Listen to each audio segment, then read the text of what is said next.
मामा लाजय भाटिया कुल लाजय चौहान जो मैं परणु तुर्कणी तो पश्चिम उगे भान, अर्थात मेरे मामा भाटी वंश से है और मैं खुद चौहान एक तुर्कन से कैसे शादी कर सकता हूँ, मेरा वंश अपवित्र हो जाएगा। एक ऐसा प्राचीन दुर्ग जो अपने भीतर सैकड़ों सालों की कहानियां समेटे हुए है। राजस्थान के जालोर जिले में स्थित एक प्राचीन और भव्य दुर्ग, जालोर दुर्ग। यह दुर्ग अरावली पर्वत श्रृंखला पर समुद्र तल से लगभग 1200 फीट की ऊंचाई पर स्थित है। इसे परमार वंश के राजा भोज के शासनकाल में 10वीं शताब्दी में बनवाया गया था। 1305 ईस्वी में अलाउद्दीन खिलजी के सेनापति अलगू खां और नसरत खां ने गुजरात विजय अभियान किया। उन्होंने जालौर के राजा कान्हड़ देव से जालौर राज्य से होकर गुजरात जाने का रास्ता मांगा, परंतु कान्हड़ देव ने मना कर दिया।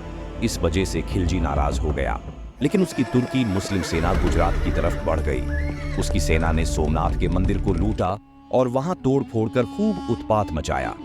सोमनाथ मंदिर को खंडित कर गुजरात से लौटती अलाउद्दीन खिलजी की सेना पर जालौर के शासक कान्हड़ देव चौहान ने पवित्र शिवलिंग को लेने के उद्देश्य से हमला बोल दिया और पवित्र शिवलिंग को प्राप्त कर लिया।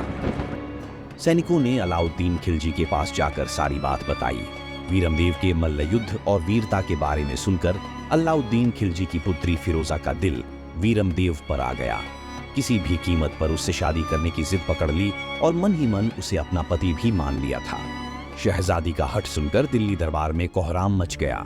काफी सोच विचार के बाद अपना राजनैतिक फायदा देख बादशाह खिलजी इसके लिए तैयार हुआ।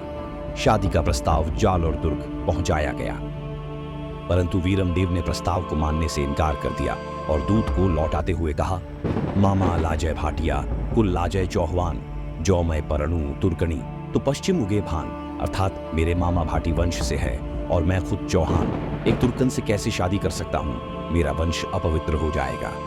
ऐसा तभी संभव है जब सूरज पश्चिम से उगेगा। जाके कह देना अपने सुल्तान से।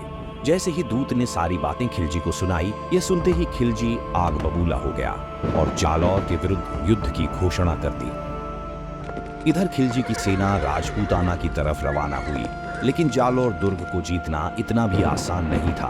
कहते हैं कि 1 वर्ष तक तुर्की सेना जालौर पर घेरा डालकर बैठी रही। अलाउद्दीन ने बीका राजपूत को लालच देकर किले में घुसने के गुप्त रास्ते का पता लगा लिया। बीका के इस विश्वासघात का पता उसकी पत्नी को लगा तो उसने अपने पति को जहर देकर मार डाला। इधर तुर्की सेना जैसे ही किले में पहुंची तो सभी राजपूत अपने हाथों में तलवार लेकर कूद पड़े। भीषण युद्ध हुआ, लेकिन हार का सामना करना पड़ा। स्वयं वीरमदेव ने 22 वर्ष की अल्पायु में ही युद्ध करते हुए अपने प्राणों की आहुति दे दी। खिलजी वीरमदेव के सिर को दिल्ली ले गया। फिरोजा को इस बात का पता चला तो उन्होंने सिर को लेकर यमुना में कूदकर अपनी जान दे दी।